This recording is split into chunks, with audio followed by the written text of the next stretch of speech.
Hi, and welcome back to Politidoxy. I'm your host, Aaron Friedman. Today we have a special guest, and I really do mean a special guest because I've seen his reporting on the January 6th story, the pie bomb story, exposing the truth and disrupting the narrative as it is reported by mainstream and establishment sources.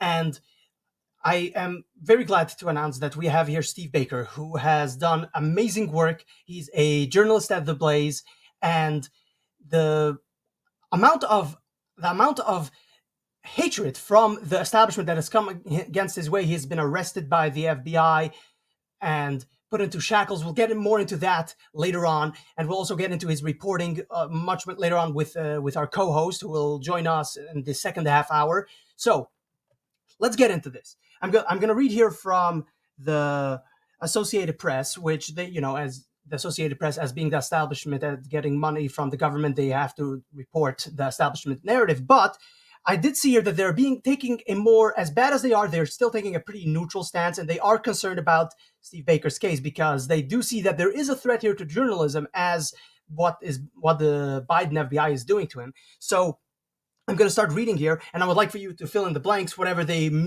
either misreported or what they did not report conveniently. So let me start here. So this was reported by, I just want to give props to whoever reported this. This was reported by Michael Kunzelman.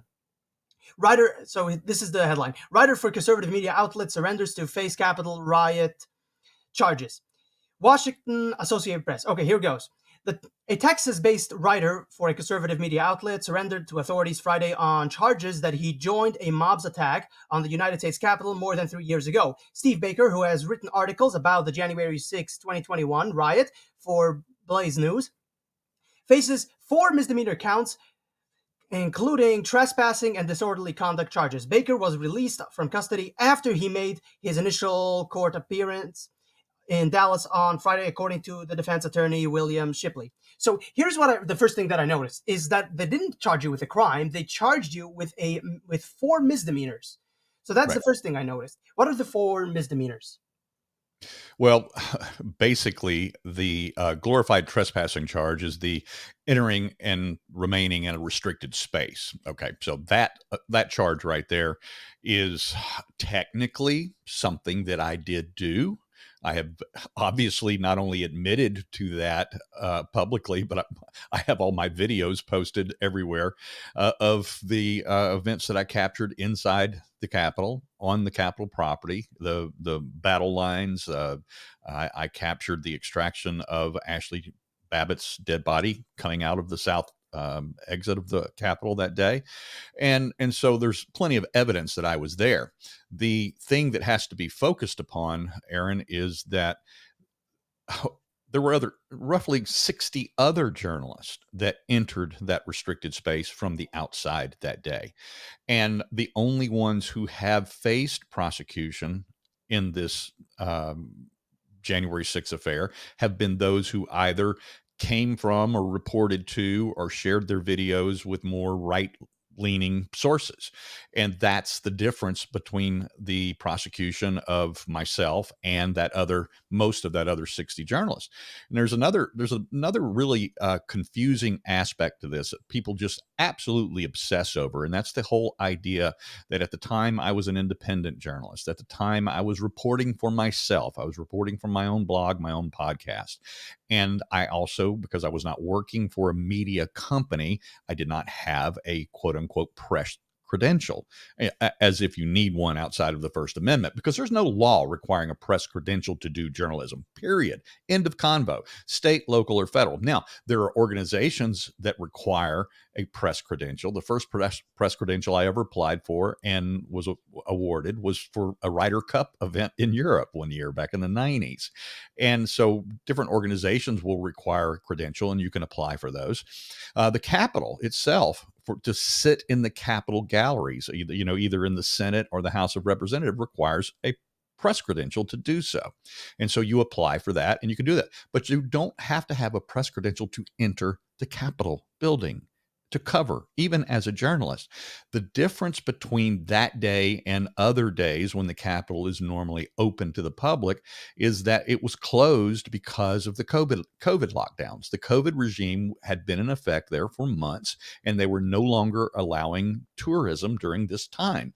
So when the Capitol was breached and hundreds of people came in, I was not the first journalist to go in that building. There were dozens that went in before I did. Some of them went through broken windows, but a press credential of any kind, New York Times, Washington Post, AP, does not grant any journalist the legal right to cross a restricted barrier, restricted zone line, or a police tape line. That's not a legal pass to do so. You're only granted access to enter a restricted area if you've been given permission by law enforcement.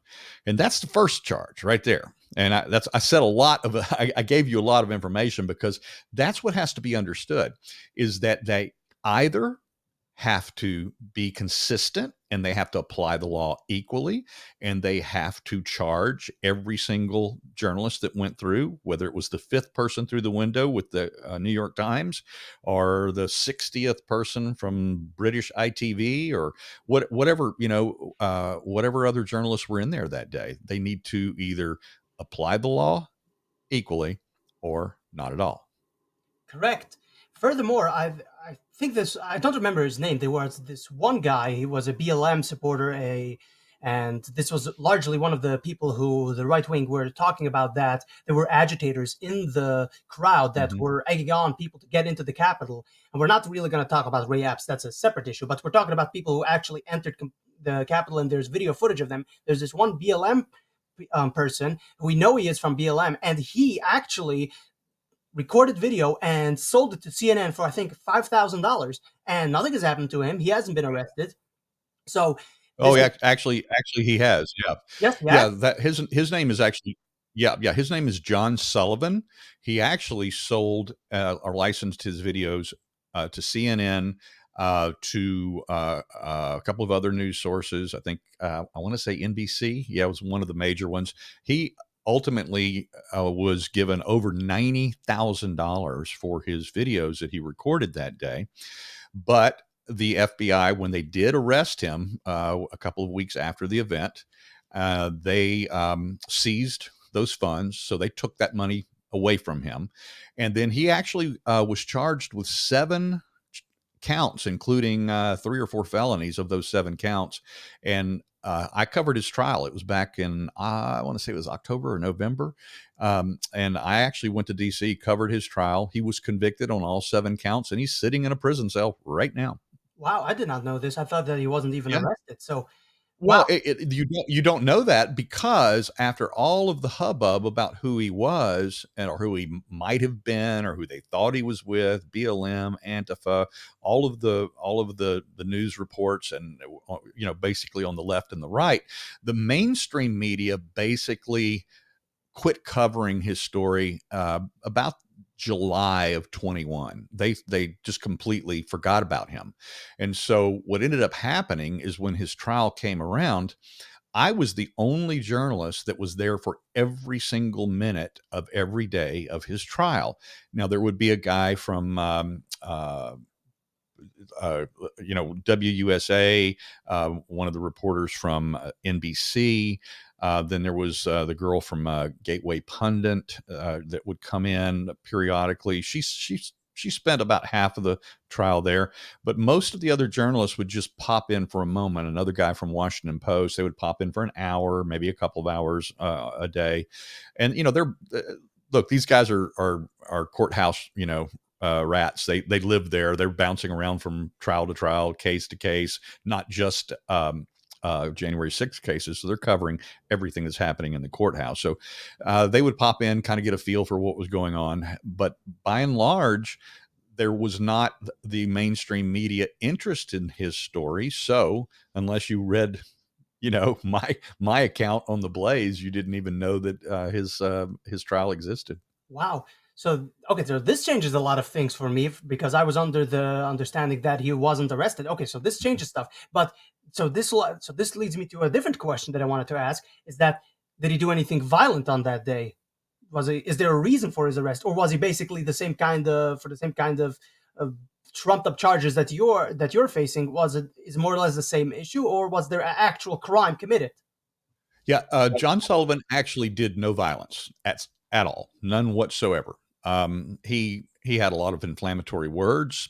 He certainly was at times inciting. He could be construed as having incited the crimes or incited the crowd to commit crimes or to be violent.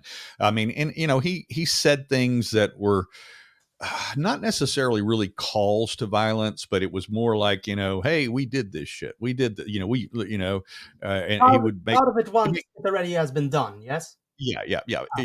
And he would comment about, burning this shit down, stuff like that. Not, and certainly not in a, what he was saying was rhetorical. It was, he wasn't calling anyone to set the Capitol on fire. He did have a couple of weapons charges that were misdemeanor charges because he had an illegal knife. I mean, I think his knife that he had with him was about a quarter of an inch too long by Washington, D.C. law that he was carrying. And then he apparently brandished that knife at one point. They were trying to pry open a door, and he said, I have a knife, I have a knife. And he was trying to pass it forward. And the FBI claims that they identified the handle from a rather low quality camera shot from somebody's cell phone. And they allegedly were able to identify the exact knife and therefore identify that it was illegal. And so he ended up with 2 misdemeanor weapons charges applied to him as well, which he was found guilty for. And then the the bottom line with John Sullivan is, although he may not be the most likable character in the world, it was words, it was scary words, it was the type of rhetoric that he used that brought the ire of the government upon him. Yeah, and maybe he's not the guy who I would want walking around in the Capitol. Although you are the type of guy I would want walking around in such a riot to expose stories. Hey, maybe this guy is not doing that many bad things, to show the real story of what's going on. So journalists such as yourself, once a riot breaks out, I would want journalists to go in and cover the story as it is happening, Yep. because I want to have transparency. So other people who might or might not be committing crimes, we can prove without a doubt they did this, they did not do this. So the scary thing about this is that this is telling journalists, hey, if something like this happens in the future, you cannot go and report on this as it is happening. You're going to have to wait for an official narrative. Once we cobble together a narrative with fake stories, such as the one where the select committee, the fake select committee, took footage of Josh Hawley running and said that Hmm. that was something that they were showing, that he's running away from, he's the only guy running away from the rioters, Yep. when this was actually a whole bunch of people running together. They were creating a false narrative, deleting stuff. It's a complete mess. Once you really look into this, you can see it's a complete mess with the editing, the fake stories. You would want journalists such as yourself walking around there and not committing any crimes, just videotaping it, then showing, okay, this is actually what happened as it unfolded. This guy's guilty, this guy's not guilty, and expose the story as it unfolds. So this is the Yeah, and that the Howley, Go ahead. yeah, the Howley example you give is a great example of the way that the press, and of course the way that select committee portrayed things. And it's always the lies of omission is what they commit most frequently. It's not that they're showing videos to us that have been altered. It's that they don't show us everything in full context. And Howley is a great example, because when they showed that video for just the few seconds of him running past a CCTV camera down the hallway, and it was slow motion, and he's tall and lanky looking, and they portrayed him as a coward and that he was running away, and then of course a few months later, Tucker got access to the Capitol CCTV, and he was able to put that into full context. And because he put it into full context, then they came back at Tucker saying, "Oh, you're just cherry picking." No, he wasn't cherry picking. We had already been subjected to over 2 years of nonstop cherry picking by the media, by the government, by the courts in their presentations of video, incessantly. I mean, we were being psyoped. That saying that they came out with in COVID. I forget which one of the doctors said. The mass formation psychosis. Well, they did that to America related to January 6th as well, because at the end of the day, Aaron, only about a tenth of a percent engaged in violence that day. We're talking about somewhere on the order of 300 people, give or take a handful, either side, actually did violence and broke stuff that day. And that's out of the tens of thousands of people that marched from the Ellipse and Washington Monument lawn over to the Capitol. But the media only ever showed us from every single angle, from 100 different cameras, cell phone, Capitol CCTV, Metropolitan Police body cams. That's all we ever see, and we see it from every angle over and over and over and over and over again. But they don't pan out and show that most of the people didn't even know violence was happening. You know that most people that were there that day did not know that violence was taking place, even while they were at the Capitol, because you couldn't see it. It was obscured by the throngs, the crowd, um, and depending upon your angle, your point of reference, whether it was way up above you, you were underneath stairs, or or lower on stairs, and you had no idea what was happening at the doorways. All Most people, either by the time they got back to the Capitol, or by the time they were heading home, and they started looking at their phones and going, I, I mean, there are people that I continue to talk to this day they'll say, no, I still don't even believe that violence happened. I was there. I didn't see any violence. Yeah, I understand it. That doesn't mean it didn't happen, because I captured it on my video, my own camera. But it is, as I said, it is an overblown psyop. You know, when we talk about the quote unquote mostly peaceful protests, except for those 300 people and that 140, cops that were injured that day, um, by the numbers, it was an overwhelmingly mostly peaceful protest of people chanting, singing the national anthem, waving their flags of all types. And even those who went into the Capitol, most of them did not storm the Capitol. They did not breach, aggressively or violently any police lines. By the time I went through the door, Aaron, there were hundreds of people and dozens of journalists who had already preceded me into that space. I just followed the story where the story went. Right.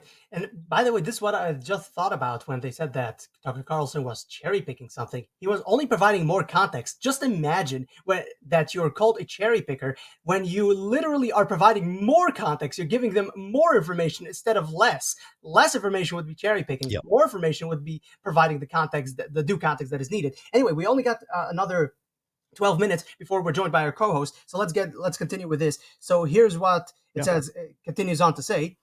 After the riot erupted, Baker entered the Capitol through a broken door and joined the mob at the barricaded doors to the House chamber, according to an FBI agent's affidavit. Shipley provided the Associated Press with a copy of the affidavit, which wasn't immediately unsealed.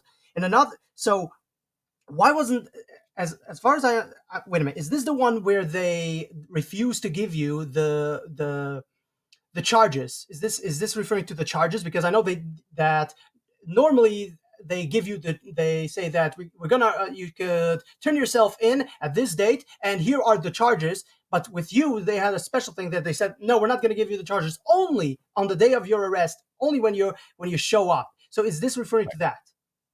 Yes, that's exactly what happened. We did not get the charges until actually they put the cuffs on me, and then they unsealed the charges. They told the U.S. attorney actually told my my attorney, oh gosh, a little over 2 months before my arrest, that they were not going to tell me what the charges were until until I self surrendered. And they actually gave the excuse and the reason for not telling us. They actually said because Mr. Baker will tweet it out, as if, Really. what difference does that make? I mean, Actually, since this is such this thing plus the gag orders from courts, I think is fundamentally anti-constitutional. A gag order from a court, it's just, I should be allowed to say, hey guys, this is what's happening to me, this is what's happening to my family, this is what's happening. So the court of public opinion should have a right to know what is going on. And the courts deciding, the courts, FBI, and these authority figures deciding that no, you can't talk about this. It's the only thing that it could lead me to believe is that it is corrupt. Anytime, I mean, maybe I've never actually heard a good argument for gagging somebody, be it a court gag order or the FBI. I've never heard a good argument for it. Maybe there is one that exists out there. I haven't heard. I think that anybody who's being arrested, anybody who's put in such a position, should be allowed to talk to the people, telling them, this is what's happening, this is my opinion. Of course, again, there's some arguments that they say that it might threaten violence. Again, that is a crime in and of itself. You don't need a gag order for that, right? So it's highly confusing. well, Why? it's worse. Yeah, yeah, and it's much worse than this in the application towards January 6 defendants, more so than anything else I've ever seen, is that largely and almost without exception, if you said words, and you notice I didn't say scary words this time, like I said when I was talking about John Sullivan.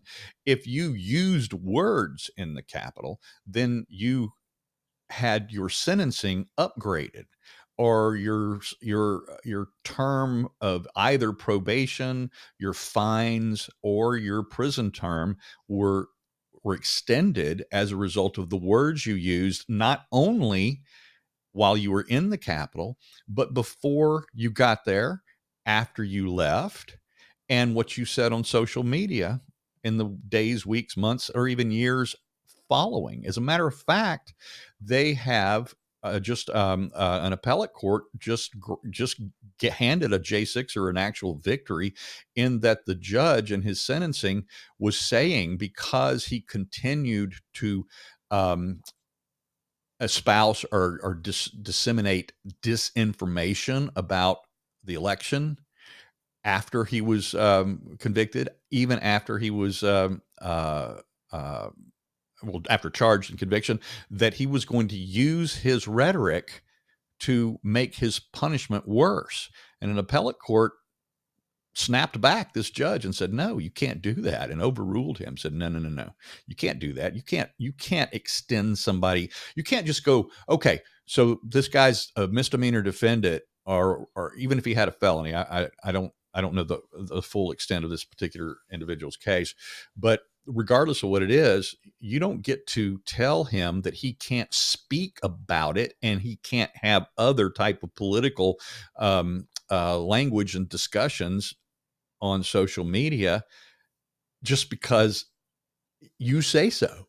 That's antithetical to our founding documents. It's Right. it's it's highly inappropriate under the First Amendment. And fortunately, a DC appellate judge considered that to be so. And in my case, and this is one of the things that the the feds are throwing at me. It's been a while since I've read that AP article, but I'm sure they get into it. Is that I said some words that were We're gonna get into not. it right now. We're right now. Yeah, well, So yeah. Go ahead, read it. let's get into this. So it says here, Blaze is sorry. This is weird. In another part of the Capitol, the affidavit says Baker, quote unquote, antagonized police officers who try to keep him on the other side of a door jab, repeatedly asking, quote, are you going to use that gun on us, unquote. He remained inside the building for approximately 37 minutes before the police let him out of the Capitol, according to the FBI.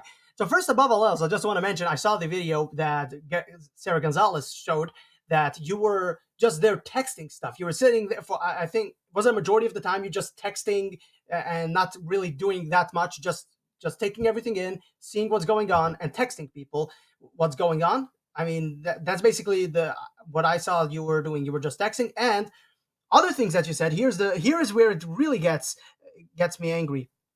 It says here that, let me see, where does it say? It says here that you said that it's a shame that you did not, looking for the quote.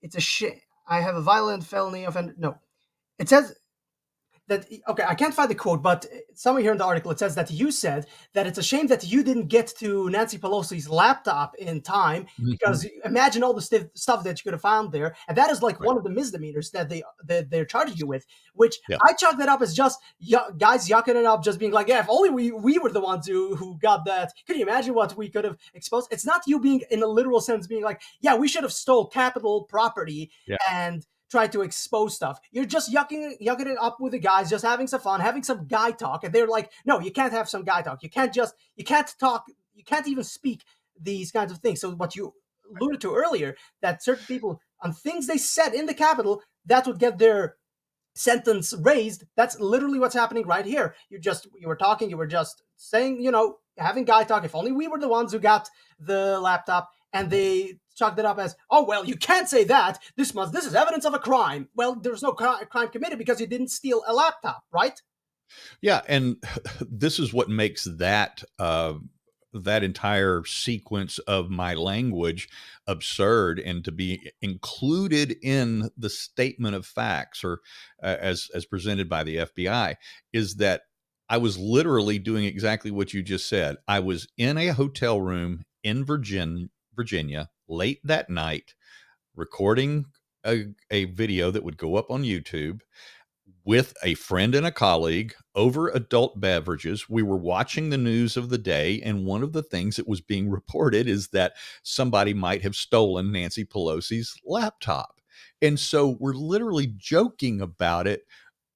you know, my biggest regret is I wish I had stolen it. Imagine what I could have found out about the government on one of her laptops. I mean, we're literally joking over drinks. We're not even at the Capitol. We're not in DC at all. We're in Virginia across the river. I And think for them literally to every include journalist would do that. that, I feel like well, every but see, journalist. that's It's just but see, normal. you won't know what the guy from the New York Times or the Washington Post or the AP or British news or French news or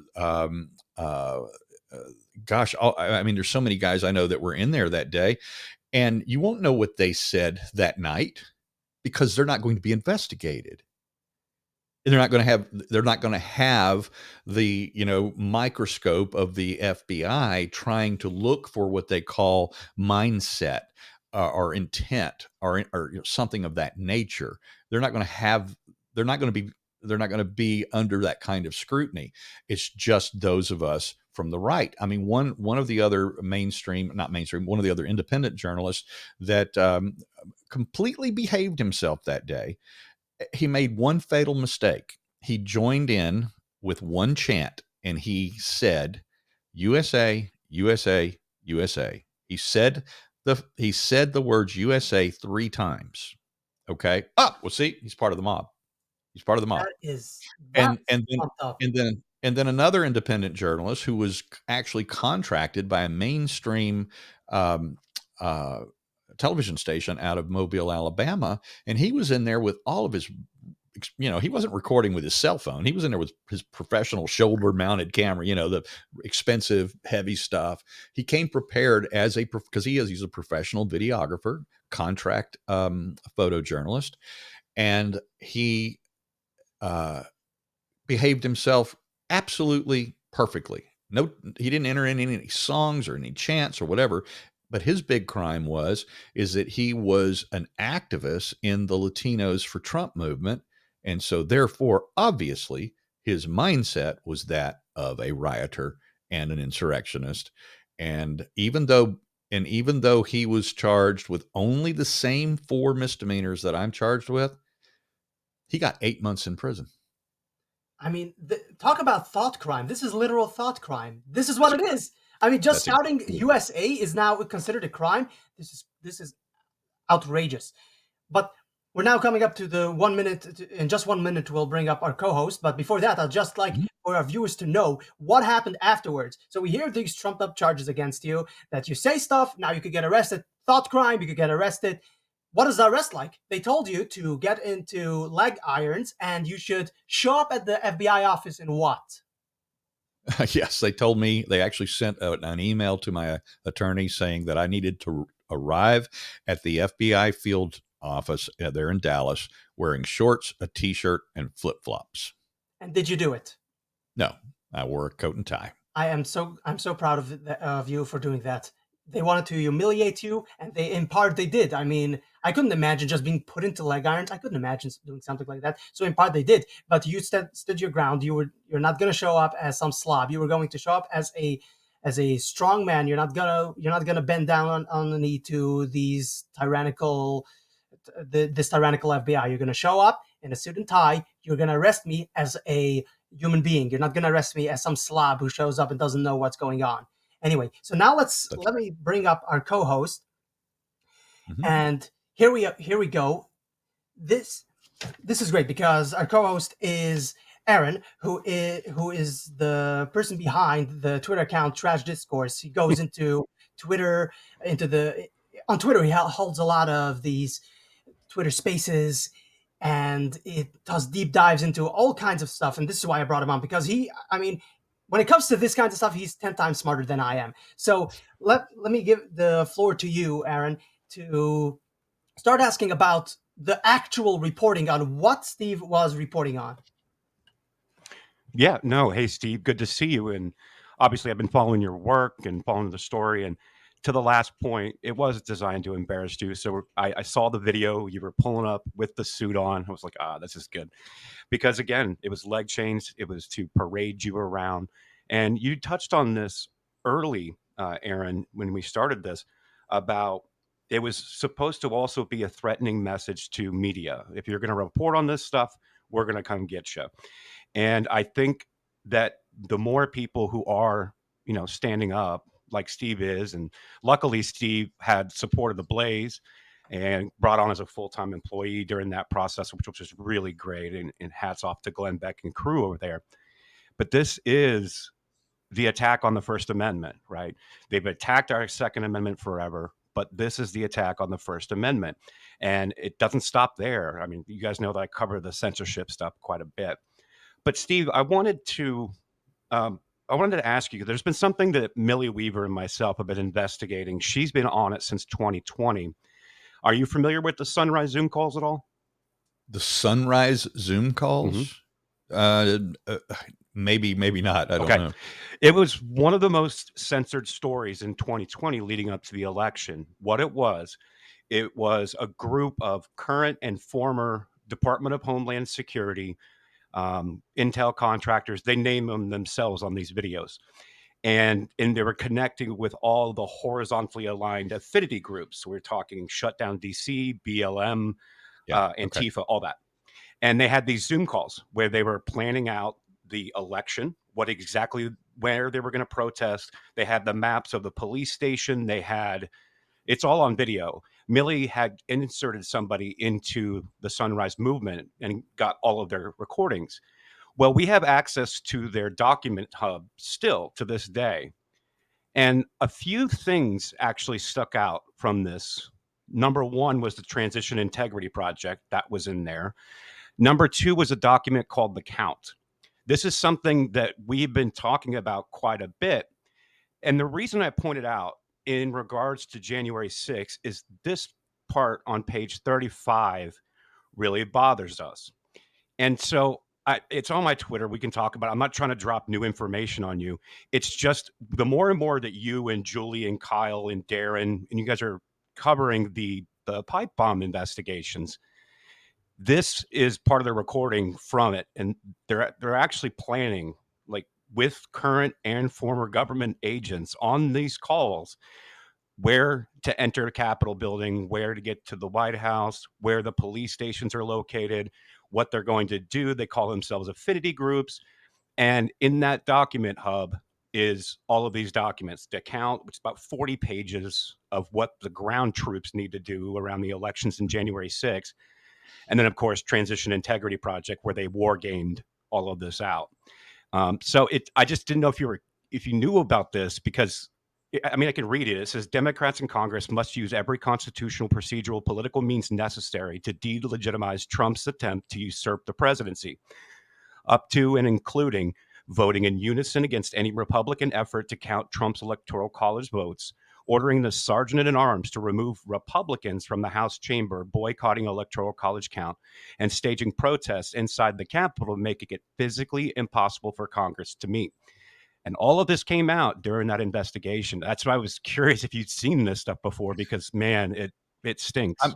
I'm familiar with it because obviously, if you spend any amount of time on Twitter at all, you're going to see these things come across your feed on occasion. But I have not spent any personal time digging into it myself. Yeah, it's just, especially with we've had some questions around the pipe bomb thing. I think you guys are probably closer to it, given the fact of how involved you are and watching how Secret Service acted around the pipe bomb and letting civilians go near it, all of that. Is there some additional reporting and investigations that you guys are working on with that story? Yeah, we actually do still know a lot more about what was going on with the pipe bombs than what we have released yet, because, and this is very frustrating for a lot of people, when I say things like that, they get mad at me. They say, okay, you're just holding back information. There's people's lives are being ruined. You need to get this information out. I mean, it took me a year to bring the Special Agent David Lazarus story to the American people. I've been working on that story for a solid year, because you can't roll out as a story a rumor or a hunch or an idea or a theory about something, even if it's a theory grounded in really solid circumstantial information. You can't do that, especially if you're going to charge somebody publicly with perjury in a trial, for committing perjury in a trial. You can't do that. You have to have every single I dotted, every T crossed. You have to have every single piece of the puzzle put together, and then you have to run it by your editorial board. You that gets combed over, with a super fine tooth comb, and then it has to go through legal, and then everybody kind of takes a deep breath and go, publish, and it's a very hard thing to do. And yeah, there's more characters involved in this pipe bomb story that we have not yet publicly talked about. Darren Beatty dropped the information just here a couple of weeks ago about a Sean Benedict, who was at the ATF. He was the actual incident lead, as they say, on the ground from the ATF on January 6th, overseeing, watching, coordinating his organizational input into the pipe bomb scenes that day. And then lo and behold, suddenly, just this past October, November, he becomes assistant chief of police at the Capitol Police. We've known about this guy for months. We've known about him for a long time. I actually was holding back on the story. I was actually kind of caught off guard when Darren released that. I mean, good for him. I don't, but I was caught off guard when he released that, because this is my personal feeling, is that there's more to be said about why a Sean Benedict is now at the Capitol Police than has been revealed by Darren or anyone else. And I personally, I'm more likely to keep my powder dry before I have everything that I want to talk about. There's actually something else. Just a moment, Trash. I would like to point to this. We all know what happened in Michigan. The FBI who entrapped people that they wanted to kidnap Governor Gretchen Whitmer, and this guy who was the head at the FBI field office in Detroit, Stephen D'Antuono, he took control of the Washington field office before January 6th, and this guy was the guy who orchestrated the false kidnapping of the governor, and then he took control of the field office in Washington. why would this guy take control of the field office in Washington when he is the guy who orchestrated a false kidnapping story in Michigan? And then afterwards, after what happened on January 6th, this guy, after it happened January 6th, the Republicans took control of Congress. This guy conveniently resigned, and now we're not supposed to talk about him. We're not supposed to talk about that. The pipe bombs were duds. They were the dog, the Capitol Police dog, I think, or the Secret Service dog that was roaming around there. Didn't get alerted by the chemicals that supposedly were supposed to be in the bombs. Didn't get alerted. There's so many weird stuff that was happening. This is another thing that most people are not talking about, that this guy who orchestrated a false story in Michigan about kidnapping the governor took control of the FBI field office in Washington. Yeah, he's just another one of the characters that we are looking into and finding how much participation he had in the coordination of events that day, how much participation he had in the suppression of intelligence that day. Because ultimately, at the end of the day, where we're getting most of our sourcing for most of the stories that I'm working on are from lower level law enforcement officers who believe that they were set up that day, and they have stories to tell. Things happen when they happen at the Capitol.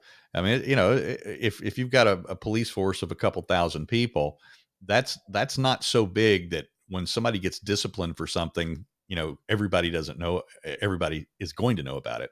And as a result of that, that's why we're able to find out so many of the things that we are able to find out, because these officers, and this goes for the Metropolitan Police as well, is they want to talk about January 6th. Now they're afraid to. Hundreds and hundreds of Capitol Police have either retired, resigned, quit, and left the Capitol Police because the morale is still so bad there post January 6th. And they also have a real morale problem because they believe that they were set up by their leadership. They were deliberately unprepared. They were deliberately not given the intel needed to prepare themselves. And then even though, and I really like former Chief Stephen Son, I've interviewed him myself 3 times now. And I think he's a good man. I think he's a good cop. But in his narrative, in his book, he goes to great lengths to congratulate and this is why his cops like him. The people that were under his command, the reason why they want him back, as a matter of fact, is because he goes to great lengths to commend them for January 6th not being worse than it was and for doing their job. But the reality is that those cops still believe that they were set up, that they were unprepared, and there's still a tremendous amount of embarrassment, because let's just call a spade here. Let's just be really, really honest. We have approximately 300 people that did violence that day. They had sticks, flagpoles, a baseball bat, a couple of axe handles, bear spray. There have been a few people arrested, somewhere on the order of 8 or 10 that were in fact known to were carrying firearms illegally in the district that day. And they've been charged with that. And the difference is that none of them used their firearm. None of them pulled their firearms, and none of them, brandished a weapon against any law enforcement officer that day. So what we have to accept is that 300-ish people with sticks, flagpoles, and bear spray overwhelmed 2 fully armed law enforcement agencies, Capitol Police, Metro Police, and the tactical units of every 3-letter agency that was either directly on site or just off site that day, and with the emergency response units that were in the area, the emergency response quick reaction force of the National Guard that was just blocks away that day. The left is actually asking us. The FBI is asking us. The DOJ is actually asking us, the American people, to believe that 300 people with sticks, flagpoles, and bear spray overwhelmed the firepower of all of those groups that day in order to commit insurrection and stop the business of government that day. And there is nothing more absolutely opposite and 180 degrees out of phase with the truth than that concept. Go ahead, Trash. Yeah, no, it is. And when you look back at the details, you brought up the Benedict story, which, if people don't know, was reported by Darren Beatty at Revolver News. I was all over that story. And then how they were able to find both bombs within 15 minutes of each other, and their command post was basically at the center between the two locations, and they're asking us to believe that these were going to be used. And then they're also asking us to not ask questions of why Kamala Harris and the entire Biden administration didn't say a word about a pipe bomb placed near the DNC, which is an Can we touch on that easy. for a moment? Can we touch on that for a moment? Yeah. Because we know how opportunistic these people are. Wouldn't you want to talk about, oh my God, the vice president of the United States almost died. There were 2 bombs and one of them could have killed her, and nobody's talking about it. And we have conveniently forgotten about the pipe bomb story as a whole. We're not talking about the pipe bomb story and the fact that Kamala Harris could have died. And we don't know who put those bombs, even though DC is one of the most heavily secured by camera, heavily secured areas in the world. So they should be able to track this guy in seconds, but no, we don't know who it was. We have no idea. And furthermore, the FBI edited out. This is crazy. The FBI actually edited out some of the video footage that they released to the public. Only the approved video footage they wanted, that is allowed. But the rest they are keeping somewhere, or if they have not deleted it already. So can we touch on this just for a second? That why would these opportunistic, terrible people, why wouldn't they want to talk about and hype up the story that Kamala Harris almost could have been killed because of a pipe bomb? Well, myself and Blaze Media did an entire video just on the Kamala Harris angle of that. We asked all those questions, and we showed her arrival. We showed her being. We got the exclusive footage of her being taken out of the area some 17 minutes after. I forget. Well, maybe it wasn't that long, but anyway, it was quite a bit of time after the bomb was discovered, and then we, of course, detailed the fact that it was exactly a year before Politico reported on the fact that she was even there. They discovered it, I think, in November of 21, and then in January of 22, they actually ran a report that, in fact, the vice president-elect was inside the building where the second bomb was found. And then after, here we are, 3 years and a couple of months since that event took place, and Harris has never mentioned it one time. And as you said, these politicians are all opportunistic. They would see this as a fundraising opportunity. They would see this as a sympathy and a vote gaining opportunity.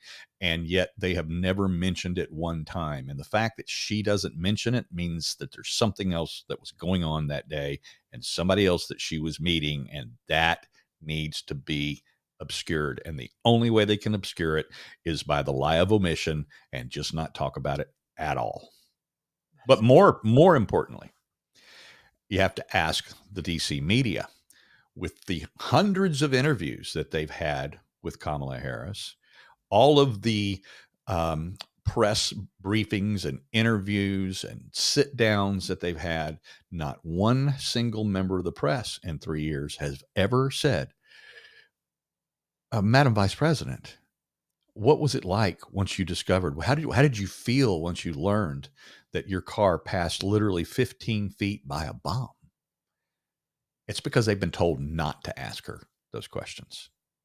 And like obedient dogs, they follow. This Correct. is one of the greatest dangers, because you have to ask. I mean, they should, from the media side, they should be talking about this, but they're not. So it's the hand in glove here is so obvious. Let me give it back for you, Trash, to ask your question. No, I mean that is one of them. And then another thing that bothers me is, well, we know the timing. We know when they found the bomb. We know how they allowed all the civilians to walk past. It wasn't a big deal. There was zero panic on any of their faces. Kamala Harris doesn't talk about it. She even is seen in interviews with like CBS and such, talking about that day, and Mhm. just goes right past it. And so it's obvious to me that that is the story that needs to be chased down. So thank you to you, Steve, and Julie Kelly, and Kyle Seraphin, Thomas Massey, Darren Beatty, everybody covering it. But also, I don't think a lot of people know this. I know you do, Steve, but for people listening, the Secret Service is missing the communications from that day, and the official excuse was that they switched out devices and never maintained those records. Anderson Robert, Whoop. signal audio. Sorry, guys. Sorry about that. That should have been turned off. It's fine.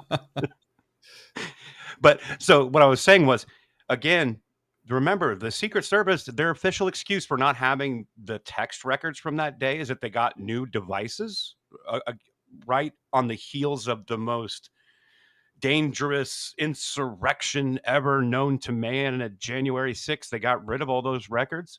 Like, a lot of people don't talk about that. That's a big deal. So in my opinion, that's what I need to chase down as a person out here investigating. I'm all over January 6th pipe bomb stories, and I'm all over that. And this Benedict that Darren Beatty released is very, very important as well. Yeah, and he's not the only character. I think, and I'm making an educated guess here right now, and this is true of most police departments, is that when they bring in or they hire a new chief, they typically don't promote from within to the, now they'll make, like, for instance, in post January 6th, after Stephen's son resigned, then they made the number two there, who was Assistant Chief Yogananda Pittman. They made her the acting chief for a period of months until they hired Thomas Manger. But they typically will bring people in from another department. They don't typically elevate somebody to the chief of police anywhere. Right? It's very, very rare that they elevate from within. And so I believe that the reason why Ashan Benedict was brought in is he's part of the cleanup crew. And by cleanup crew, I mean there's more evidence to be suppressed. There's more evidence to be destroyed. There's more documents to be burned, deleted out of files. And I think he's part of that process. But more importantly, I think that from our intelligence that we have, our sources that we have inside the Capitol Police and elsewhere tells us that Manger is probably not going to make it till the election. He has actually said in private conversations that have been relayed back to us that he actually has actually said that he won't be around for the next inaugural event. So that would be this coming January. And so I think that they've just gone ahead and moved Ashan Benedict in to make him the chief, since he came from outside. So he'll sit in the assistant's chief chair. He actually got Yogananda Pittman's job, and as head of intelligence and protective services. So he will be easy to slide in and to justify as being an outside guy, even though he will have spent a few months, maybe a year, as an assistant chief on the inside. So he didn't come up through the ranks there. So I think that that's where he's headed. And then there are other, as I said, there are other intriguing figures involved in the bomb thing that I'm not prepared to talk about yet. Obviously, we have a lot more stories on Capitol Police corruption coming in the coming days and weeks, as more and more of these officers are coming forward. More and more of these officers are giving us documents, and the most important thing that the American people need to know, and I've been talking about this, is the obstructionism from the Capitol Police is unbelievable. They are denying the exact committees in charge of their oversight. The Capitol Police are not subject to Freedom of Information Act requests. They are exempt from FOIA by Congress itself. So you have to ask yourself, all right, it's not very hard to come to the proper conclusion. Why are Capitol Police exempt from FOIA requests? It's because Capitol Police are the personal security guards of Congress members, and you don't want them being able to tell what they see under the cover of night. You don't want them to be able to tell what they see when they're protecting them when they're on long distance travel, abroad, cross country, even home, wherever they're accompanying them in their travels. You don't want them to see what's going on. And interestingly, if you ever get to see a map of the cameras in the Capitol, there's one of the things that there's not a lot of coverage of is the actual offices inside the Capitol building. There's no cameras in those hallways. Very, very little in fact.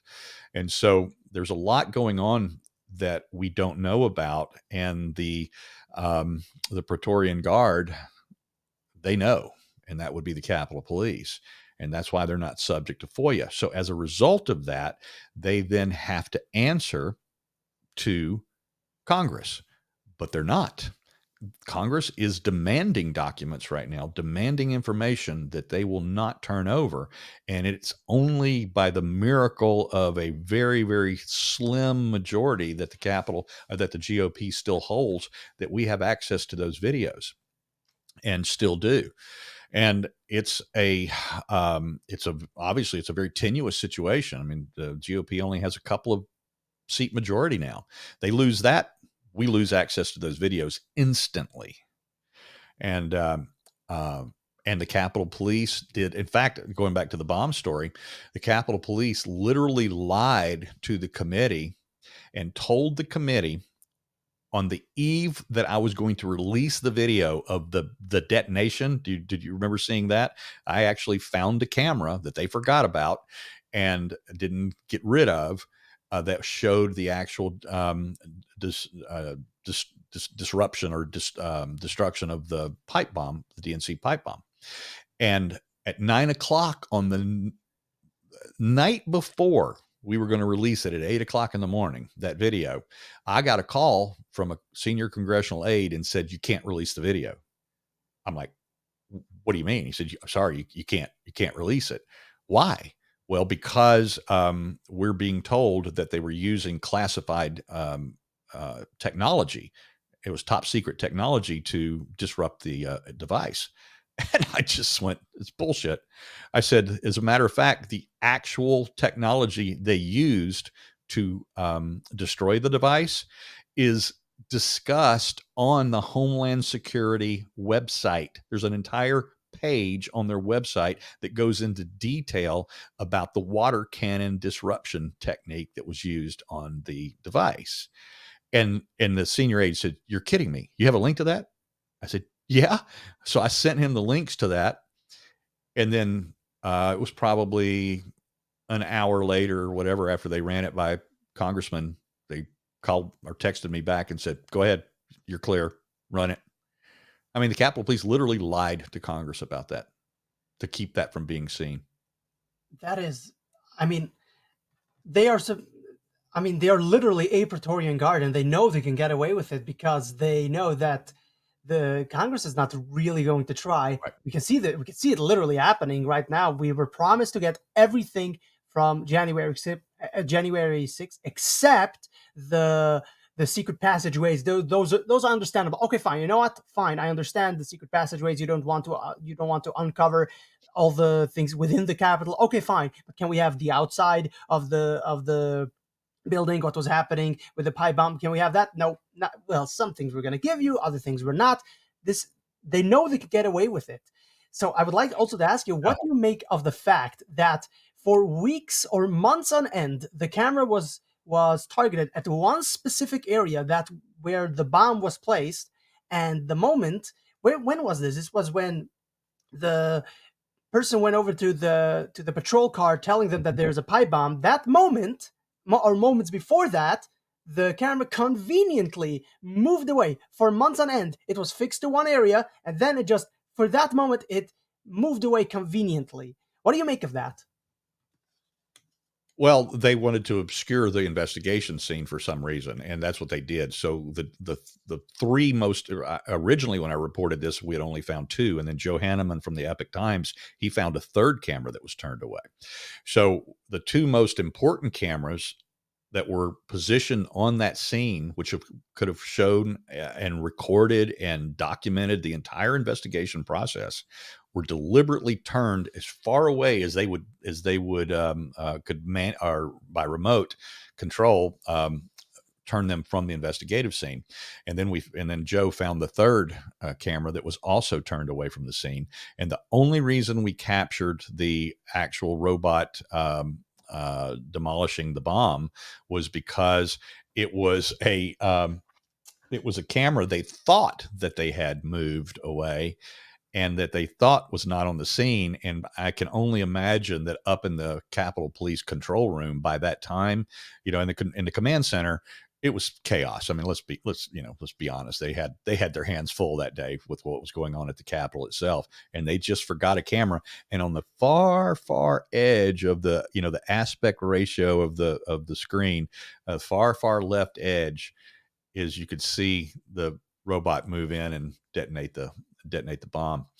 And of course the bomb went it wasn't even as powerful as a firecracker. Of course, the water cannon is supposed to do that. It's supposed to be able to disrupt a real device. But again, as you mentioned, the Secret Service bomb sniffing dogs couldn't even find it. So it's amazing. It wasn't. Before we have reached our 1 hour for having you, unless you want to continue on, I would like to. Are you interested in continuing on, or is we can go a couple more minutes here? Yeah. Minutes? All right. Yeah. So I would like first for Trash to ask a question, then I'll ask my last question. I appreciate that. And so moving forward, based on all the reporting that I've seen, and you said that you're working on a lot more things, it's got to be vetted, all the due diligence needed. It sounds to me that, well, I am aware of, and I'm sure you're aware of as well, I've talked to some staffers up on the Hill, some friends of mine in DC, that there is still investigations internally. I believe Thomas Massey's working on that, and I know there's another rep, I'm trying to remember who it was, their staff is looking into this and investigating January 6th. Do you know if they're going to have like a committee, or are they going to produce any findings officially? Do we know if they're going to try to put together like a January 6th committee? I don't think that there's the stomach for it within the GOP to put together another committee. Are there actual members doing good work that have their staffs doing really good work? Yes, there are. And the problem is that they're not just up against the DC machine in total, they're up against their own team. The vast majority of GOP members just do not have the stomach for January 6th. They want to get past it. They look, it was the biggest black eye that the GOP or the right or the conservatives have had in the history of this country. It was absolutely the biggest narrative victory the Democrats and the left ever achieved in a matter of 4 hours as the results and at the hands of about 300 people. Okay. And they would like to just get past it, never bring it up again, don't talk about it, and see if we can move on, rather than do the hard work that we're doing in the background and show you how it really happened. Because we can win that battle if they will give us the resources and the access that we need. And we are doing some things in the background right now, hopefully to accelerate that process. But as I said, the forces are aligned against us. I would like to ask. Just look at what they did to me. Yeah, I would like to ask the last final question, and I'll divide it into two. Is that, with all these things considered, does it seem like that this was all planned out the way it is? Is it all planned out? And the second part of the question is, where do you see journalism when you can have people being arrested for just reporting on facts, disrupting the narrative, such as yourself, and then also them threatening them using you as an example and making an example of and threatening other journalists. You cannot report on anything because we are going to come out with an official story, and unless you follow our official story, you'll get arrested. What do you see the Yeah, risks for freedom of speech and journalism in this country? I'll answer the second question first. Everything about January 6th is an issue of speech. Everything. If you said words at all, not scary words, if you said and used words at all, your sentencing is worse if you're a January 6th defendant. All right.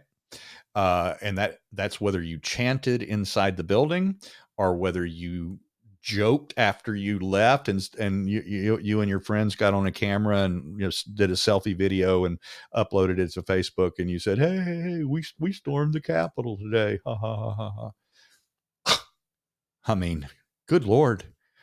And these are, and by the way, the people that did that kind of selfie, they were they went through open doors where there was no resistance at the time that they went through. These are not people that participated in the violence. These are not people that participated in breaking the windows or the doors themselves. These are people that just lined up with the hundreds, thousands of people that moved through the Capitol that day and then got caught up in the revelry. They sang songs, they sang the national anthem, they joined in chants, and then they got out, they went home and started watching the news and seeing, oh my God, they're rounding people up all over the country. They're SWAT raiding, putting red dots on individuals and their families at 6:30 in the morning with a dozen or more agents for trespassing, something the FBI has never done. This is a giant wet blanket that they're trying to throw over the First Amendment. That's exactly what this is in every single case. Look, I have compassion for those that did stupid things that day, that got caught up in the moment, that got caught up in the mob mentality and threw themselves into violence when they didn't show. Because there are people. Look, there were people there that came prepared for war that day. They brought weapons of, when I say weapons, sticks and bear spray, and they wore body armor. They showed up with gas masks and helmets and stuff like that. And then there were people that just got caught up in the moment. Stupid people, otherwise good people did stupid things. And then the overwhelming vast majority, they just like, wow, I've never seen anything like this before. And then it was all of a sudden like, hey, honey, the door's open and people are going in. Let's go in. They went in for 10 minutes, took a couple selfies, came out. Their lives are destroyed. I mean, this is unbelievable what has happened and how the left has and their complicit media have characterized every single one of those people as terrorists, domestic terrorists, insurrectionists, when nothing of the sort is even. The truth is, as I said before, polar opposite of what it's been portrayed as. But there were people that did bad things that day. But when you remove that group, that small group of people who did participate in attacking law enforcement and assaulting law enforcement officers that day, you remove them from the equation. Every other case is about speech. Stuart Rhodes, founder of the Oath Keepers, not necessarily a likable guy. He carried no weapons of any kind to the district. He did not go into the Capitol. And the government never proved. Never. I was there every day of his trial for 9 weeks. The government never proved that he ordered, either in written or verbal form, every single FBI agent that was testifying for the government in that trial admitted under cross-examination that they had no evidence that Stuart Rhodes or other Oath Keeper leadership ordered them to go inside the Capitol, to stop the election certification, to attack Congress members, or anything of the sort. Every one of them admitted that under cross-examination. But because he wrote scary words and said scary words in the months that preceded and in the weeks that followed, he got 18 years in prison for speech. Speech you may not like. You know what some of that speech was? he said beforehand, I'll just give you, I'm giving you a long answer because I think it's the most important aspect of January 6th. 2-3 months and in the weeks that preceded January 6th, he tried to convince President Trump through 2 open letters he wrote to invoke the Insurrection Act. And he promised that his 35,000 to 40,000 Oath Keepers would come to the district armed. They would surround the White House and they would protect him. Okay. He didn't call for war. He didn't call for civil war. He said he believes it's coming. And he believed that the president legally, because, you know, Rhodes is a Yale scholar, he was a law school graduate from Yale. And he's a smart guy. And he believed that he had the legal argument down to convince the president to do that, to evoke the Insurrection Act, stop the certification of the election, and remain as the president until it all got sorted out. Well, Trump never did that, did he? He didn't do it. So Stuart Rhodes and the Oath Keepers didn't do what they said they would do. They left their guns in Virginia. They came to the Capitol unarmed, and they did no violence. So here's a guy, nonviolent, said scary words that the government didn't like. And then a week after January 6th, after he had traveled back to Texas, a confidential human source with the FBI in a conversation in a parking lot in Dallas recorded a conversation that he was having with Stuart Rhodes after they had had several drinks together. And Stuart Rhodes made some comment to this effect. He said, "I wish I had brought my rifle and put a bullet in Nancy Pelosi's head." Okay. He said, "This is what I wish I had done." All right. So I've talked to, I can't tell you how many attorneys I've asked this question of. I said, was Stuart Rhodes' open letter to President Trump imploring him to invoke the Insurrection Act, is that a crime? And every answer is no, not at all. I said, well, he promised that he would show up with his 40,000 Oath Keepers fully armed and protect the president at the White House. And they're like, well, did he do that? No, he didn't do that. He didn't bring his guns in? Nope, he didn't do that. He didn't assault police officers? Nope, he didn't do that. And then I ask him, then after the event, he says, "I wish I had put a bullet in Nancy Pelosi's head." Is that a crime to say you wish you had done something? Nope, it's not a crime. And why is this guy in prison for 18 years? It's because of words, speech that they don't like.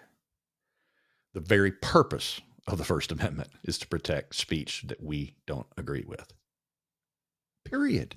It's to protect speech that power disagrees with. That's what it's there for. And so that's my long answer to that question. But your first question, remind me again.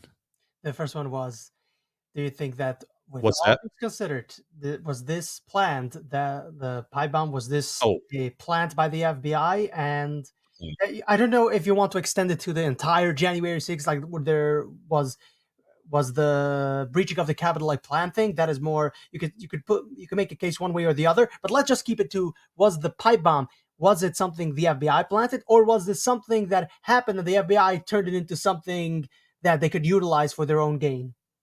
The fact that the FBI and the other agencies involved in the investigation of those 2 pipe bombs, the fact that they have covered up everything in the process to the point of, for 3 years, telling us that the second bomb was found by a quote unquote passerby, until I revealed that it was in fact a plainclothes Capitol Police officer.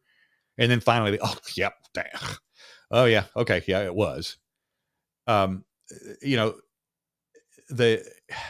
fact that they turned somebody was given it, because see, these low-level camera operators up in the, that sit at those monitors in the command center, they didn't make that decision to turn those cameras off, because that is first priority, is to record everything, to use it for training purposes later. This is what we did wrong. This is what we did right. This is what we can do better. And this is how you train your next generation and your next classes of EOD experts and bomb squad people and all of that. This is what the robot operator did wrong, did right. But, all of that. This is why you keep the cameras on it. And I have interviewed dozens of federal officers from different agencies, retired whistleblowers, still on duty, from all manner of agencies. They're like appalled that anybody would insinuate that there was a justifiable reason for turning those cameras off of that. That's first instinct. First instinct of every law enforcement is to record the event. And what did they do? Somebody in command, there was only 3 people in the command center that day who could have ordered those camera operators to turn those cameras off the scene. We know all the names. And I can tell you that every single thing that they have done tells me that there's more. We'll just say there's more to this pipe bomb story than has been revealed yet. As to the rest of the day, was it a setup? The officers think it was. I'm about to release another bombshell, hopefully this week. I just got a new document just this week. It's an FBI interview with a Metro Police officer. In his interview with the FBI, he says he believes it was a setup. And he also believes that their actions incited the crowd that day. Well, I have the document. I have to say that we'll have to keep an eye out for that. When you drop it, we will definitely. I'm sure Trash would probably hold a Twitter space about this, because this is very important. We will keep an eye out for your reporting. And let me just say this. God bless you and God protect you from these evil people who want to put you in leg chains again, and leg irons. They want to put you in shackles. God protect you from these people, because what you are doing is, I mean, most people just don't do it. You're the guy who does the things that most people won't do. So God bless you and God protect you. So we've now reached the end of the interview. So I'd like for you to let everybody know where they can find you, your reporting, and everything else. So where can people go to follow you and what to look out for? Yeah, the 3 primary places to follow what we're doing. First of all, obviously at the Blaze. In fact, the Blaze has even set up a unique URL for me and my stories. It's theblaze.com/truth. Theblaze.com/truth. You can find all of my stories there. And then obviously on X, I'm, kind of prolific there as well. So everything eventually gets posted there or linked there. And that's at TPC4USA. At TPC, the number 4 USA. In fact, that's my handle throughout social media. And then I have my locals community as well, which is where people can support, even though I'm blessed in that my attorneys are working for me pro bono through this process, there's still a significant amount of other fees related to this and other expenses related to this. And I'm not doing a formal, give, send, go or a fundraiser. I'm not doing that. But if anybody can come over to our locals community and join us there, it's the same handle, TPC4USA.com, TPC4USA.com. It's free to just as a read-only subscribership, but you can become a supporting member there for as little as $5 a month, or offer up one-time donations there as well. So that's my locals community. And the advantage you get when you become a supporting member there is I publish a lot of stuff about my behind the scenes work and the behind the scenes stuff related to my case and my personal life there behind my little paywall. So for everybody listening and watching, as a matter of fact, please go over, and because this kind of work is not being done by that many people. If you want to support it, please go to his locals, go to his Twitter, follow him, do everything that you can to support this guy, because he does the work that most people don't.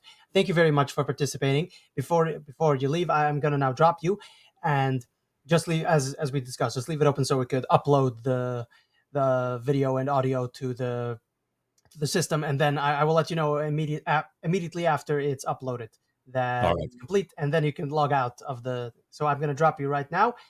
And Aaron, thank you. yes, Thank you very much, Steve. you can turn off the audio and video if you you can turn those off if need be. All right, I'm dropping you right now. All right, so I've dropped Steve. So let's get into this trash. We've had this discussion. We have talked about this very important issue that most people, most people who watch the mainstream media, they don't know, they are not that well versed. We are kind of nerds in this kind of respect. We're nerds going into these kinds of issues, doing the deep dives. So let's let me ask you about what do you think, having participated in this interview, what do you think about where freedom of speech is at this current point of view, taking everything into account? Where do you think freedom of speech is when you have journalists? By the way, not only Steve Baker, but also we have Catherine Harridge, who has she has been reporting on Hunter Biden. Am I correct? A lot of things, but yes, Hunter Biden, definitely. So, and she's now paying a $500 or $800 fine. How much? I don't remember. Yeah. So what happened was there was a trial back in March of last year, and a lot of her reporting, she didn't want to give up her sources, and this judge said that she's going to be held in contempt at like something like $800 a day, something like that, if she doesn't reveal her source. And she says, I'm a journalist. I don't have to reveal my sources, and I protect my sources. And so this went on and on and on. And so basically, obviously, she was doing a lot of reporting on Hunter Biden, but it was a different case all entirely of where this judge was trying to compel her to reveal her source.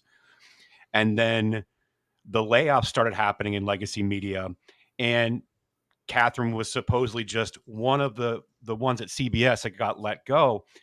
Although Catherine was actually only one of the very few doing actual good straight reporting at CBS left. And so this whole thing culminated around supposed layoff. The judge, I want to say, was it in Vermont? It's one of northeastern states, and she wouldn't give up the source. And so you had the judge trying to compel her to hold her in contempt. You had CBS already losing viewership and ratings by the dozens. And then she's about to come out with additional Hunter Biden report, and they let her go. And then they compelled her to take all her records from her when she left CBS. So CBS did. So they're trying to get her sources, which I think so. wow, Yeah. cool. That's cool. I mean, what? That is outrageous on a whole new level. Yeah. I don't care. I really do not care what kind of reporter you are, as long as you're actually reporting real news. You're not just lying about your reporting. But Right. I don't care if you're from the left, you're from the right. I do not. You're a socialist. I don't care. If you're reporting the facts, you should not have to disclose where you're getting your sources from. Where you just don't have to disclose that. But now they're forcing her. So with all of this and all we have discussed here, where do you see freedom of speech is heading? And this, you do a lot of Twitter Spaces. Do you think that this also poses a threat to people just being able to talk on Twitter on what's going on? Because you do the deep dives, you do a lot of the things that the mainstream media don't do. So you do the deep dives. You think that this also poses a threat to what you're doing? So this question is two pronged. One, where do you see freedom of speech is heading, and do you see this as a threat to what you're doing? Yeah, well, it's a great question. And freedom of speech, if we continue the trajectory that we're on, we will no longer even have the illusion of free speech anymore. And we already, like, think about this. There's only, of the large social media platforms, X, Twitter, is really the only one that's mostly free speech. There are some out there that are hyper free speech, but in a meaningful way that you can download through the app stores or the Google Play Store. And where a conversation is happening, X is that only place. And for a long time, I mean, I'm sure you saw after the Twitter files, but for a long time, we have been, let me say the general public have been under a spell that everything they saw was real, that every narrative that was brought forth by legacy media or by the censoring and astroturfing aspects of social media, like where they'll censor and suppress true stories, and then they will astroturf and uplift fake news narratives to shift reality. So the perception that we even knew what was going on, and I say we as a royal we, the general public. I mean, obviously, you know that I dig deep on this stuff. I know what's going on. But we're learning that everything that we've known has been an illusion. And what I mean by that is, yes, my desk is real, and yes, I really breathe air, all these things. But I'm saying the perception of reality hasn't been real, maybe even ever. I don't know. I really don't know. And the age with the internet now versus, remember, if just 10, 15 years ago, you had ABC, CBS, NBC, CNN, Fox News, and it was all the same astroturfed nonsense. And then you add in the proliferation of social media and how much time people use it. Then you added it in on the censorship aspect onto it. So to answer your question, I guess where free speech is headed. I mean, it's not just free speech, not just the First Amendment. Our entire Constitution is under attack, and now you have a sitting Supreme Court justice, Ketanji Brown Jackson, who believes that this pesky little Constitution gets in the way of government doing its duty. We saw this argument. If people aren't familiar, we saw this. This is the argument that she made, that the government was making the argument in the Missouri v. Biden case, which the temporary injunctions at Supreme Court right now. And she argued, doesn't this hinder the government's ability to do their job? And we said, yes, Miss Jackson, that is what the Constitution is for. The government does not give us rights.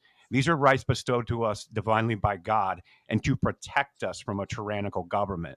We need to be able to talk about it, and then we need to be able to defend ourselves. That's why it's number one and number two. And so the what we saw with Twitter files in Missouri v. Biden, where it wasn't just they were censoring bad information or wrong information, which there was a lot of that. We have foreign influence operators on social media putting bad stuff out all the time. It's not real. It's not true. We saw it just recently. Someone's sharing a video that was from Crimea years back, and they're saying that Iran has just dumped missiles into Israel. It's so silly. Obviously, that's fake. That's stupid. But they were also censoring malinformation. And this is the one that I don't think people talk about enough. Malinformation was information that was true, but the government didn't like how you might perceive that information, so they would censor it and suppress it. That's insane. I don't need a babysitter. My Constitution is supposed to be a babysitter from you, not the other way around. And if we continue this path and allow even people's opinions that we don't agree with, we allow them to get locked up for speaking their mind, we're in a dangerous place, man. And so I use my platform as much as possible on X. And now I'm going to be doing it on other platforms like this. As you see, I've got a studio set up now where Yeah, talk about it. we're not going to shut up. What's it called? Sleuth. What's it called again? Oh, yeah. Sleuth Yeah, Army. you started a new Twitter account, and I would like to know, what is the purpose of that? Yeah, absolutely. So Millie Weaver and I, if you know who Millie Weaver is, Yes. we started a new company, and it's called Sleuth Army. And what it is, here, I'll kind of make this bigger. There. Move this a little bit. So what it is basically we have a group of we just started it. Basically, we formed the company April 1st. And if you notice, like, there's all kinds of very talented people on X, Twitter, and other places doing incredible investigations and incredible work. And either their accounts aren't big enough, or there's a lot of times where people, even like the Blaze, who are doing great work, they don't have the manpower to chase down all these stories all the time. And so we thought, why don't we group everybody together, and we'll start the Sleuth Army. And what we're doing is basically we'll have little teams. We have about 10 or 12 people that volunteered so far that are excellent researchers. And so we can do a lot of things with it. We're going to put out our own stories. We're making our media connections. So when we put out a new story under the Sleuth Army banner, the original author or team behind it, they get pushed as well across all platforms. And then this is a way to kind of groundswell information instead of having it just buried to the corner of the internet, because large organizations only have so much manpower. We can do this in politics. We can do this for opposition research. We can do this for sourcing news stories. We can do this as a backup to somebody saying, hey, listen, I've got a massive story and this stuff's been given to me, but in no way, shape, or form can I do this by myself. And we can have 2 or 3 of the people within the company go and help. And so that was the whole point behind this. And it's going pretty well. We've already got a bunch of people reaching out to us for stories. We're already working on 2 or 3 stories. And basically, I figured out a way. So what we're going to do is basically we'll have I'm able to host X Spaces on stream through OBS. I'll have the actual Twitter space on the panel with me here. Then I'll have whatever story we're working on, so we can actually go over the content on the space in and then on different platforms. But this was a point that we're going to make it loud enough that these stories can't be ignored anymore, right? And we have an opportunity with that. So that's why I fight for it, and that's why I fight for people's rights to speak, even if I disagree with you. I'd rather just hear it and then let sunlight handle it. I don't need an arbiter of reality. I've got it. I'm good. Yeah. You know. One of the most draconian parts is the Mhm. malinformation. That is the one of the, like, it's bad for you to know the truth. Wow. Like, what? Yeah. That is so extreme. Anyway, It's so Orwellian. this exact, I mean, yeah, that I would say that it's the changing. It's not even misinformation. It's malinformation. So it's a step Mhm. further. It's one of the greatest threats to freedom of speech. So this has been awesome talking to you, getting to know what you're up to. And if you are a person, you think you have writing skills, you think you have a story, you think you could help out, you think you could have editorial skills, and you could do something with it, and you want to do something. I mean, I assume this is for free. You would be doing this for free. You would be doing a service for the public, but I don't Mhm. think you'll be getting paid. Maybe that could be something in the future you'll be working on. Yeah. Not you know Well, it that's is actually. I'll explain it. So we are going to be in a position to be able to take contracts, and when that happens, if we take the contract, then whoever's investigating, whatever team's on it, they absolutely collect on that. So we already have contracts waiting, but we want to make sure that we're doing right. And first and foremost, we want to put out the stories that we already have. So that's coming. But oh yeah, this is going to be beyond Millie and I. We're just starting it. This is going to be something else entirely. So that because listen, on the left and in media, they're well funded, well oiled, well organized, and on the right, there's a lot of content creators out there that are very reactionary. And I'm not saying it's bad. I mean, I think that they should be reacting to current events. But what's also interesting over on the left and how well organized all these groups are, these affinity groups and NGOs that they use, and they're well funded, is they are setting the table for someone else to react to something. So they're the ones releasing the stories. They're the ones crafting the narrative. And when you have an army of people they can actually do some exposing and actually force them to have to react and answer to the receipts that we've got right here. It's powerful. And that, I think that could be something that can try to bring us both from the right and left back towards the middle a little bit and have a conversation about what's going on in this world. Because right now we can't continue like this. It's entirely too polarized. It's entirely too tribalistic. The lies are spreading around the world before the truth is even heard. We're going to try to change that. So that's what we're on to do. That's what the mission is. But I appreciate you asking. Yeah. If you are somebody who thinks you have the skills, you want to do something, you want to do a public service for now, and maybe in the future you'll be getting paid, contact. Mm-hmm. So let everybody know where they. So first of all, you showed Sleuth Army, so that is at Sleuth Army on Twitter, correct? Yep, right there behind me. So you can It is go and at follow that, yep. and tell everybody where they can follow you and and what you're up to right now. Tell them about any Twitter Spaces you think on holding. Go ahead. Yeah, I got a ton of stuff going on. But if you guys want, you can go to my page at Trash Discourse. Obviously, there's the badge right there we made. But yeah, and also if you want to see some of this content, as an example, Project 2025 people are talking about. I threaded about this because I've been involved in paying attention to this since last year. But it also, you can go to my highlights tab. You can see all the different spaces I've had, all the different threads that I've done.